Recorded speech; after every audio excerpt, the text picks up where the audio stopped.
የኢትዮጵያ ስንት ብር ያለው ሰው ነው ዘካ ግዴታ የሚሆንበት የሚል ዘካ ይሄን ያክል ብር ያለው ሰው ላይ ዋጅብ ይሆናል አይባልም። ዘካ የሚሰላው በወርቅና በብር ሂሳብ ነው።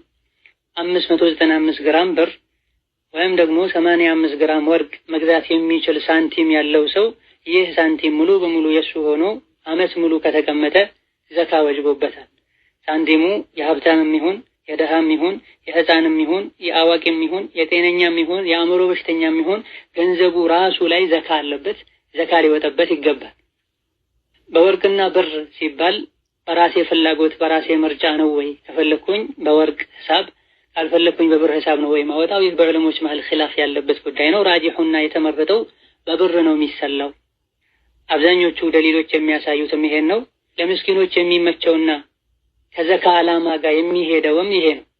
85 ግራም ወርቅ የሚገዛ ገንዘብ ያለው ሰው እንጂ ዘካ አያውጣ ከተባለ ብዙ ሰዎች ዘካ አያወጡም። የሚሰላው በብር ሆኖ 595 ግራም ብር ያለው ሰው ያውጣ ከተባለ ብዙ ሰዎች ዘካ ያወጣሉ። በዛው ልክ የተቸገሩ ሰዎች ለችግራቸው መፍትሄ ያገኛሉ። በረሱል ሰለላሁ ዐለይሂ ወሰለም ዘመን የወርቅና የብር ዋጋም አንድ ነበር። የ20 ሚስቃል ወርቅና የ200 ድርሃም ዋጋው አንድ ነበር።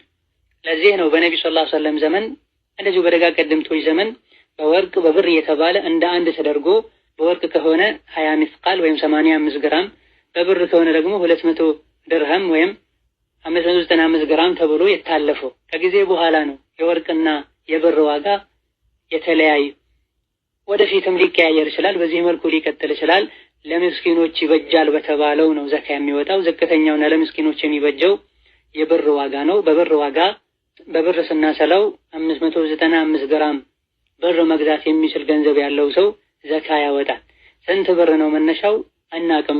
የብር ዋጋ የማዕድኑ የጌጡ ብር ዋጋ ሊወጣ ሊወርድ ይችላል።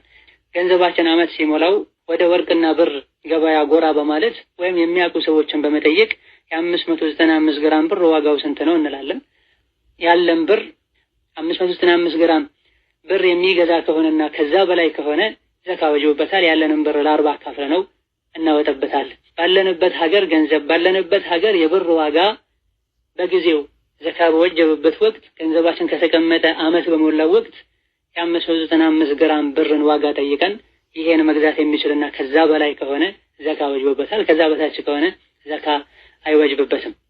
ከዚህ